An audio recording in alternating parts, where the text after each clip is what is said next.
سارے حضرات محبت و اخلاص کے ساتھ درود شریف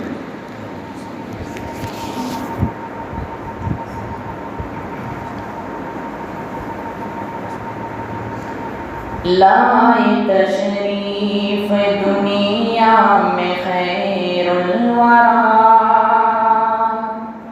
حق و باطل ہوا آمنے سامنے، کفر اب شرم سے منہ چھپانے لگے، آئے جب مصطفیٰ آمنے سامنے، لائے تشریف دنیا میں خیر الورا، حق و باطل ہوا آمنے سامنے، چاند سے خوب تر ہے رخ مصطفیٰ، ان کو دیکھا تو یہ عائشہ نے کہا، چاند سے خوب تر ہے رخ مصطفیٰ، ان کو دیکھا تو یہ عائشہ نے کہا، دیکھی دیکھی سے لگتی تھی ان کی ضیا، چاند جب ٹکرا آمنے سامنے، لائے تشریف دنیا میں خیر الورا، حق و باطل ہوا آمنے سامنے، ایک دن ابو جہل نے نبی سے کہا، یہ بتا آج ہے میری موتی میں کیا، ایک دن ابو جہل نے کہا، ایک دن ابو جہل نے نبی سے کہا، یہ بتا آج ہے میری موتی میں کیا، دستے ابو جہل نے کنکری نے کیا، وصف شاہ ہدا آمنے سامنے، لائے تشریف دنیا میں خیر الورا، حق و باطل ہوا آمنے سامنے، کفر نے پھر اٹھایا یہ فتنہ نیا، ہے نبی تو کرے چاند ٹکڑے ذرا، کفر نے پھر اٹھایا یہ فتنہ نیا، ہے نبی تو کرے چاند ٹکڑے ذرا، دیکھتے دیکھتے چاند شق ہو گیا، جب نبی نے کیا آمنے سامنے، لائے تشریف دنیا میں خیر الورا، حق و باطل ہوا آمنے سامنے،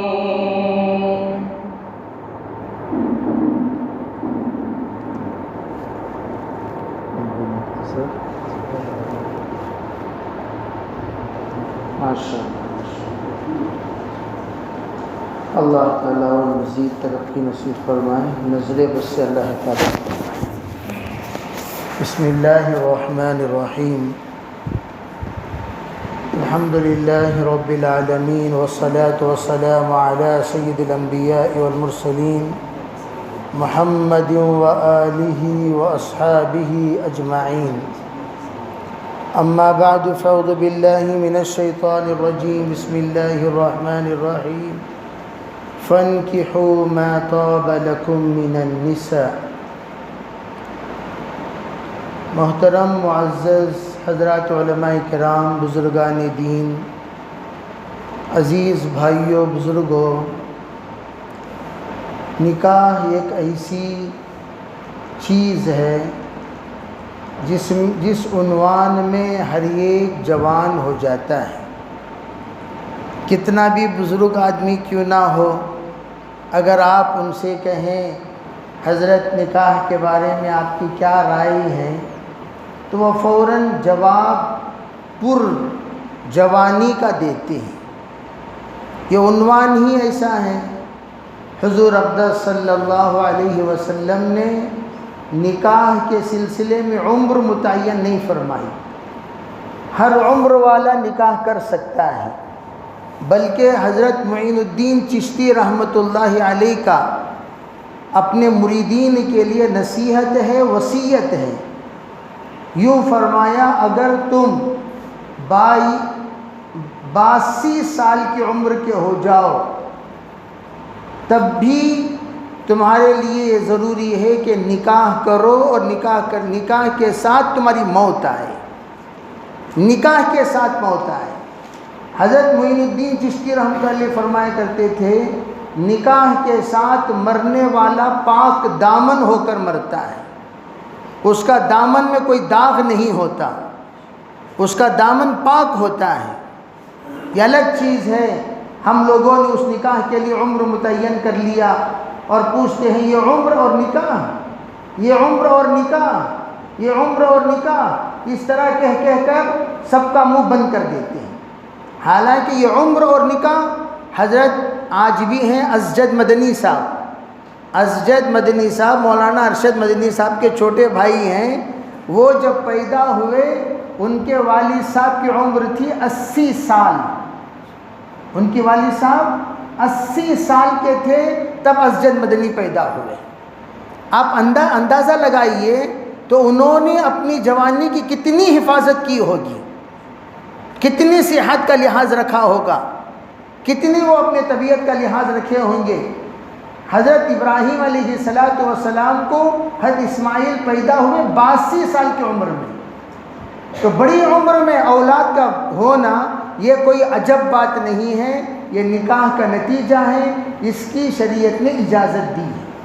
تو نکاح کے معنی ہی خوشی، نکاح کے معنی حفاظت، نکاح کے معنی عفت، نکاح کے معنی عزت، نکاح کے معنی ترقی، نکاح کے معنی ہر اعتبار سے اللہ کے یہاں قابل فضیلت ہو جانا ہے۔ علماء فرماتے ہیں ایک نوجوان ہے بغیر نکاح کے بے چین و بے قرار زندگی کے ساتھ تہجد پڑھ رہا ہے، اور یہ ایک نوجوان ہے جو نکاح کرنے کے بعد سکون سے اپنی رات گزار رہا ہے اور فجر کا اہتمام کر رہا ہے۔ فرمایا بے چینی بے قراری وسوسے دل کے ساتھ تہجد پڑھنے والے سے 10 گنا بہتر ہے وہ شخص جو اس دیواجی زندگی کے ساتھ رات گزار رہا ہے۔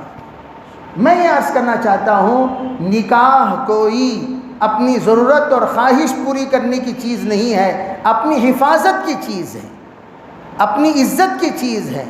نکاح اگر ہو جائے تو یوں سمجھا جائے گا یہ محفوظ ہو گیا، باعزت ہو گیا، باوقار ہو گیا، اس کے اندر شرم آ گیا، حیا آ گیا۔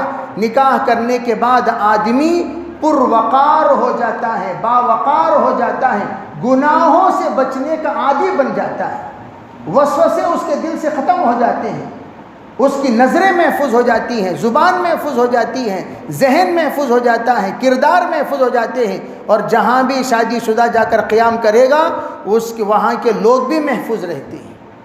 اسی لیے کہا گیا، اللہ کے رسول علیہ السلام نے فرمایا کہ نکاح کیا کرو، یا معشر الشباب، او نوجوانوں، من استطاع منکم الباءۃ فلیتزوج، جو تم میں سے مہر نان و نفقہ ادا کرنے کی قوت، طاقت، حیثیت رکھتا ہے، فلیتزوج، اس کو چاہیے کہ وہ فوراً شادی کر لے۔ فل یہ حکم ہے اللہ کے رسول صلی اللہ علیہ وسلم کا، فوراً شادی کر لے۔ کیا مطلب؟ ہاتھ میں کمائی آ گئی، کچھ پیسہ جم رہے ہیں، پیسوں میں یہ کھیلنے لگا، پیسوں میں یہ باقاعدہ اپنی زندگی بسر کرنے لگا، کسی اور کے سہارے کا محتاج نہیں رہا، اب یہ خود دوسروں کو دینے لگا تو اب اس کے دل کے اندر وساوس گھر کر جاتے ہیں، وساوس اس کے نظروں میں، اس کے ذہنوں میں، اس کے کرداروں میں دھیرے دھیرے پنپنے لگتے ہیں۔ کرنا کیا چاہیے؟ ان تمام وساوس کو بند کرنے کے لیے فرمایا فَلْيَتَزَوَّجْ، فوراً شادی کر لو۔ شادی کر لو گے تو کیا ہوگا؟ فَإِنَّهُ أَغَضُّ لِلْبَصَرِ، فرمایا وہ تمہاری آنکھوں کو محفوظ کر دے گی۔ شادی کرو گے تو تمہاری آنکھیں محفوظ، تمہارے موبائل کا تعلق محفوظ، تمہارے گھر میں رہنا محفوظ، تمہارے اڑوس پڑوس کے اور تمہارے گلیوں کے تمام جتنے بھی نامحرم ہیں سب کے سب محفوظ۔ تو یہ سب محفوظ ہو جائیں گے تمہاری نظروں سے۔ کب؟ جبکہ تم فوراً شادی کرو۔ کیوں شادی کریں؟ لِتَسْكُنُوا إِلَيْهَا، تسکنوا الیہا کا 3 ترجمے کیے ہیں۔ ایک ہے تاکہ تم سکون پالو، جو عموم ترجمہ ہے، عام ترجمہ ہے، جو عام طور پر محدثین مفسرین کرتے ہیں، لوگ کرتے ہیں، علماء کرتے ہیں، سکون پالو۔ لیکن تسکنوا الیہا کا جو اصل ترجمہ کیا ہے؟ حرکت کا ضد ہے سکون۔ نورانی قاعدہ پڑھانے والے بھی جانتے ہیں، یہ بچے بھی جانتے ہیں۔ حرکت کسے کہتے ہیں؟ زبر زیر پیش کو۔ سکون کسے کہتے ہیں؟ نہ زبر نہ زیر نہ پیش، بس وہاں آ کر رک جاؤ۔ اب ختم، اب ختم، ابو نہیں، ابا نہیں، ابھی نہیں، اب پر ختم ہو جاتا ہے، رک جاتے ہیں۔ تو وہ تمام ادھر ادھر نظریں دوڑتی تھیں، ادھر ادھر زبان چلتی تھی، یہاں وہاں کان لگے رہتے تھے، ادھر ادھر دماغ دوڑتا تھا۔ لِتَسْكُنُوا إِلَيْهَا، دماغ لگے تو یہاں لگے، دل لگے تو یہاں لگے، زبان لگے تو یہاں لگے، نظر لگے تو یہاں لگے، سوچ لگے تو یہاں لگے، فکر لگے تو یہاں لگے۔ کہاں لگے؟ لِتَسْكُنُوا إِلَيْهَا، جس سے تمہارا رشتہ ہوا ہے، جس سے تمہارا جوڑا بنایا گیا ہے، جس سے تمہاری ازدواجی تعلق ہوا ہے، اس سے تمہاری نظر جڑ جائے۔ لِتَسْكُنُوا إِلَيْهَا، اس کو فرمایا گیا۔ یہ کہا۔ پھر دوسری بات فَإِنَّهُ أَغَضُّ لِلْبَصَرِ وَأَحْسَنُ لِلْفَرْجِ، فرمایا تمہاری شہوتیں بھی محفوظ رہیں گی۔ اگر تم تلاش کر رہے ہو، تلاش کرنے کے باوجود مل نہیں رہی ہے، تلاش کیے شوال سے لے کر شعبان تک، تلاش کرتے کرتے کرتے کرتے آپ بے قابو ہو رہے ہیں، تو کرنا کیا چاہیے؟ اللہ کے رسول علیہ السلام نے فرمایا فَعَلَيْهِ بِالصَّوْمِ، اس کو چاہیے اپنے جذبات کو کنٹرول کرنے کے لیے، اپنے خیالات کو کنٹرول کرنے کے لیے، اپنے سوچ کو کنٹرول کرنے کے لیے، اپنے فکروں کو کنٹرول کرنے کے لیے روزے کا سہارا لے لیں۔ فَإِنَّهُ لَهُ وِجَاء، اگر تم روزے کا سہارا لے لو گے، روزہ رکھنا شروع کر دو گے، تو کیا ہوگا؟ ڈھال بن کر روزہ تمہاری حفاظت کرے گا، روزہ ڈھال بن کر تمہیں محفوظ رکھے گا۔ روزہ تمام شر سے، تمام فتنے سے، تمام گناہوں سے، تمام معصیتوں سے روزہ تمہیں بچا لے گا۔ روزہ رکھنا شروع کرو۔ یہ حل بتایا حضور نے۔ اب کس سے نکاح کریں؟ فَانْكِحُوا مَا طَابَ لَكُمْ، طَابَ لَكُمْ بولے تو کہاں موبائل میں تلاش کروں، انٹرنیٹ میں تلاش کروں؟ جو تمہیں اچھی لگے اس سے شادی کر لو۔ بھئی ظاہری ترجمہ کیا؟ فَانْكِحُوا مَا طَابَ لَكُمْ، جو تمہیں اچھی لگے اس سے تم شادی کر لو۔ اب جو تمہیں اچھی لگے، اچھی لگ رہی ہے یا نہیں لگ رہی ہے، تو کہاں دیکھ کر میں سلیکٹ کروں کہ یہ اچھی ہے یہ بری ہے؟ علماء فرماتے ہیں اچھی 4 چیزوں میں دیکھنا چاہیے، بِجَمَالِهَا وَبِحَسَبِهَا وَبِمَالِهَا وَبِدِينِهَا، تُنْكَحُ الْمَرْأَةُ بِأَرْبَعٍ، بِجَمَالِهَا وَبِحَسَبِهَا وَبِمَالِهَا وَبِدِينِهَا۔ 4 چیزوں کو بنیاد رکھ کر لوگ نکاح کرتے ہیں۔ سب سے پہلے سلیکٹنگ کی معیار ان کی حسن و جمال ہوتا ہے۔ حسن جمال میں صرف چہرہ، رنگ، روپ، گلیرٹی، set up and get up, اس کو دیکھتے ہیں لوگ۔ کتنی فٹنس ہے، کتنی گیٹنس ہے، اس کو دیکھ کر سلیکٹ کرتے ہیں۔ تو یہ جو صرف اور صرف جمال کو دیکھ کر، بچی کے پاس جا کے؟ ہاں ہاں بالکل بھائی، وہ وکیل اور گواہ لے جائیں آپ، وکیل اور گواہ چلے جائیں. جس کو ہم چاہتے ہیں تو چاہنے کے انداز کیا کیا ہونا چاہیے، معیار کیا کیا ہونا چاہیے. ایک معیار حسن و جمال. عموماً 99% فوٹواں منگا لیو، ٹھیک ہے فوٹواں منگا لیے، ٹھیک ہے فوٹو میں ایک بالکل کلیئرٹی ایک بچی نظر آئی، آپ دیکھتے اوکے. ارے اللہ کے بندے وہ اوکے کیسا بول رہا ہے، بی جمالہا ہو گیا، بی جمالہا ہو گیا. 3 چیزیں. اب بابا کیا کر رہی، بابا کیا کر رہی، بابا یہ کر رہے ہیں. ہم پوچھتے ہیں آپ شادی کر رہے ہیں اس سے، ان کے بابا سے آپ کا کیا تعلق. بابا کا پوچھنے کا منشا یہ ہوتا ہے جہیز میں ذرا دباؤ کو دیتی کہ لیٹ دیتی کی، وہ بابا کا معیار کو مد نظر رکھ کر تولا جاتا ہے، ناپا جاتا ہے اور اس کو وزن کیا جاتا ہے. اس لیے لوگ ان کے ابا کیا کر رہی ہیں، ان کے ابا کیا کر رہی ہیں، جو کر رہے ہیں اسے دیکھتے ہی تولنا شروع کر دے. او ہو 100 کلو تو گارنٹی، 200 کلو تو کہاں بھی گئی نہیں، کار کہاں بھی نہیں گئی، موٹر سائیکل یہ تو کہاں بھی نہیں گئی. نمبر 3 آخر کار یہ تو کریں گے. یہ آ کر انتہائی ذلیل ہونے کی علامت ہے کہ آپ شادی کر رہے ہیں مرد بن کر اور آپ بھکاری کی طرح نظر جمائے ہوئے ہیں. انتہائی غلیظ ہونے کی علامت ہے. کوئی کسی سے رشتہ جوڑے مال دیکھ کر،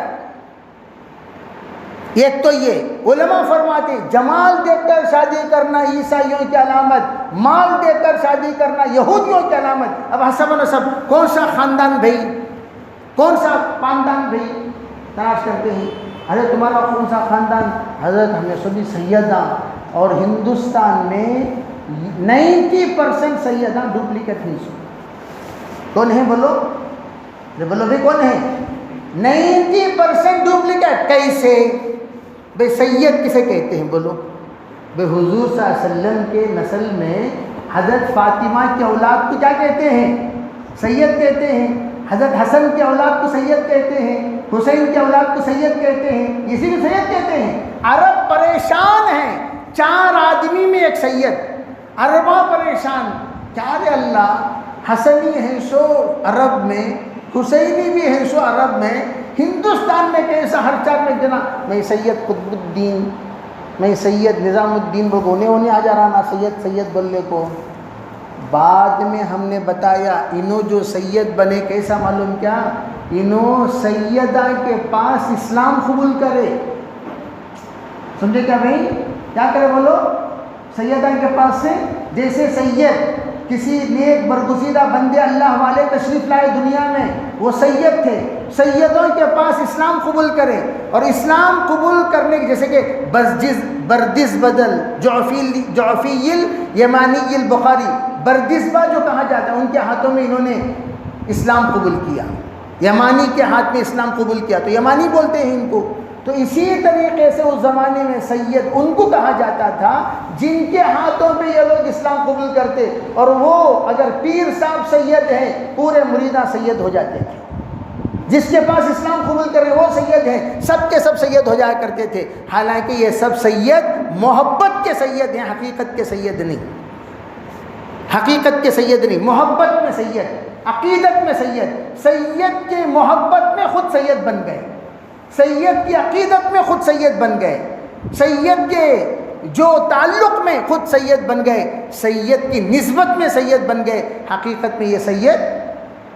اسی لیے حضور نے فرمایا اس چکر میں مت پڑو، کہ اس چکر میں مت پڑو یہ کون سے خاندان کے ہیں، یہ کون سے خاندان کے ہیں، اس چکر میں مت پڑو. بلکہ کس چکر میں پڑھیں، فرمایا لا فرق بین عربی ولا عجمی ولا ابیض ولا اسود کلکم من بنی آدم وآدم من تراب. اے لوگوں سنو، میں جا رہا ہوں، جاتے جاتے تمہیں ایک نسخہ دے کر جا رہا ہوں. کو گورے اور کالوں میں کوئی فرق نہیں، عربی اور عجمی میں کوئی فرق نہیں. گورے اور بڑے اور چھوٹے میں کوئی فرق نہیں، حسب و نسب کا کوئی اعتبار نہیں، فرمایا تم سب کے سب آدم کے اولاد ہو اور آدم مٹی سے۔ تم لوگوں کو کرنا کیا چاہیے؟ صرف اتنا دیکھنا چاہیے، ارے یہ آدم کی اولاد ہے، ہاں ہے، بس کافی ہے۔ ایمان والا ہے، ہاں ہے، بس کافی ہے۔ لڑکی میں کیا چیزیں دیکھنا چاہیے؟ فرمایا وہ بھی دین، یہاں دین دیکھا کرو۔ اللہ اکبر۔ ایک بزرگ کہنے لگے، او بچوں، میں نے کتنی بڑی قربانی دی تمہارے لیے، تم جانتے ہو؟ آج تم عالم ہو، حافظ ہو، فقیہ ہو، محدث ہو اور صوفی ہو، اور تم اللہ کے نیک برگزیدہ بندے ہو، جانتے ہو تمہارے اس بنانے میں میں نے کتنی بڑی قربانی دی؟ پوچھا کیا بڑی قربانی دی ہے؟ فرمایا میرے سامنے لڑکیوں کی فہرست تھی، یہ بھی ہیں اس سے بھی نکاح کرو، یہ بھی ہیں اس سے بھی نکاح کرو، یہ بھی ہیں اس سے بھی نکاح کرو، یہ بھی ہیں اس سے بھی نکاح کرو۔ ان تمام میں نے جس عورت کو ترجیح دیا یہ سوچ کر، یا اللہ میں تہجد گزار تیرے نیک اور برگزیدہ بندی سے، ذاکرہ سے، متقیہ سے اور تو خاشعہ سے، جو تجھ سے ڈرنے والی ہے، جو تجھے یاد کرنے والی ہے، صالحہ ہے، جو نماز کی پابند ہے اور بڑے اخلاق والی ہے، متواضع ہے، صابرہ ہے، اس سے میں نکاح کر رہا ہوں محض اس بنیاد پر یہ میری اولاد تیرے سانچہ ہے، جس سانچے میں بچہ آئے گا اسی سانچے میں ڈھلے گا۔ سانچہ اگر نیک ہے متقین پیدا ہوں گے، اگر سانچہ بد ہے بدکار پیدا ہوں گے۔ پروردگار میں نے صالحہ کا سانچہ انتخاب کیا ہے، تو آپ اس سانچے کے برکت سے تمام نسلوں میں صالحین پیدا فرما۔ یا اللہ میں متقیہ کا سانچہ اختیار کیا ہے، متقین پیدا فرما۔ میں نے ولایت سے تعلق رکھنے والی بندی سے نکاح کیا ہے، اولیاء کو پیدا فرما۔ میں نے صابرہ سے یا اللہ صابرہ کا سانچہ اختیار کیا ہے، صابرین کو پیدا فرما۔ میں نے جب انتخاب کیا میرے نفس کو کچل کر اس اللہ کی بندی کو انتخاب کیا، یہ سوچ کر کہ تم لوگ نیک بنو گے۔ تو کتنی بڑی قربانی ہوئی باپ کی۔ تو باپ قربانی جب دے رہا ہے خالی مجھے دیکھ کر نہیں، میری خواہش نہیں، میرے بعد میری نسل آئے گی۔ کتنی ایسی مائیں ہیں۔ ایک بزرگ نے پوچھا حضرت آج کل اولیاء اللہ کیوں نہیں پیدا ہوتے؟ سمپل جواب دیا، کہا آج کل اولیاء کو جنم دینے والی مائیں کہاں ہیں؟ اولیاء کو جنم دینے والی مائیں کہاں ہیں؟ وہ کوک کہاں سے لاؤں؟ وہ کوک کہاں سے لاؤں جس کوک میں اولیاء پلتے تھے، جس کوک میں جنم لینے والا بچہ جس وقت باہر نکل رہا ہے تو پو پارے، چار پارے، آدھا قرآن حفظ کر کے نکل رہا ہے، حافظ بچہ نکل رہا ہے۔ کیسا بھی نکلا؟ ماں کے پیٹ میں رہتے ہوئے اس نے کثرت سے قرآن پاک کی تلاوت کی۔ اس کے لیے کیا کرنا؟ شادی ہو گئی، اب اسے مطیع فرما بردار بنانے کے لیے باوضو میاں بیوی کے درمیان جب ملاقات ہو، باوضو ملاقات ہو، مصلی بچھایا جائے، آگے اور پیچھے، آگے کے مصلی میں دلہا کھڑا ہو جائے، پیچھے کے مصلی میں دلہن کھڑی ہو جائے، دلہن سے کہے دلہن تم اقامت بولو، وہ اقامت کہے، اقامت نیت کرے، یا اللہ 2 رکعت نماز میں پڑھ رہی ہوں، تابع اس امام کے زندگی بھر تو مجھے ان کے تابع ہو کر گزارنے کی توفیق عطا فرما۔ امام نیت کرے، یا اللہ میں اس دیواجی زندگی شروع کر رہا ہوں، مجھے نیک صالح زندگی عطا فرما۔ یہ سوچ کر دونوں کے دونوں 2 رکعت صلاۃ الحاجت پڑھے، پھر مصلی اٹھائے، شوہر بیگم کے بازو بچھائے، کہے بیگم میں دعا کرتا ہوں تم آمین بولو۔ تو اس وقت کی دعا حضرت شیخ الحدیث زکریا صاحب رحمۃ اللہ علیہ فرمایا کرتے تھے، اللہ ضرور قبول کرے گا۔ کریں گے بھی انشاءاللہ۔ پرانے نوشواں بھی کر سکتے ہیں، پرانے جو نوشواں ہیں انہوں بھی کر سکتے ہیں، نئے نوشو تو کریں گے ہی، پرانے نوشواں بھی کر سکتی ہیں، جو انشاءاللہ نوشو بنیں گے آئندہ چل کر انہوں بھی کر سکتے ہیں۔ جب بھی شادی ہوگی 2 رکعت نماز۔ فرمایا تہجد کا اہتمام کرو گے، نسلوں میں اولیاء اللہ پیدا ہوں گے، فجر ناغان کیے بغیر تم پابندی کے ساتھ پڑھو گے، اللہ نیک صالح اولاد نصیب کرے گا۔ سب کریں گے بھائی؟ اس لیے نیت کریں، دعائیں کریں. ہم سب اس زوج کو، زوجین کو دعا دیتے ہیں اللہ ان کے ساتھ خیر کا معاملہ کرے، عافیت کا معاملہ کرے، راحت کا معاملہ کرے، سکون کا معاملہ کرے، ہر طرح کے خیر مقدر فرمائے، ہر طرح کے شر سے حفاظت فرمائے. ٹھیک ہے؟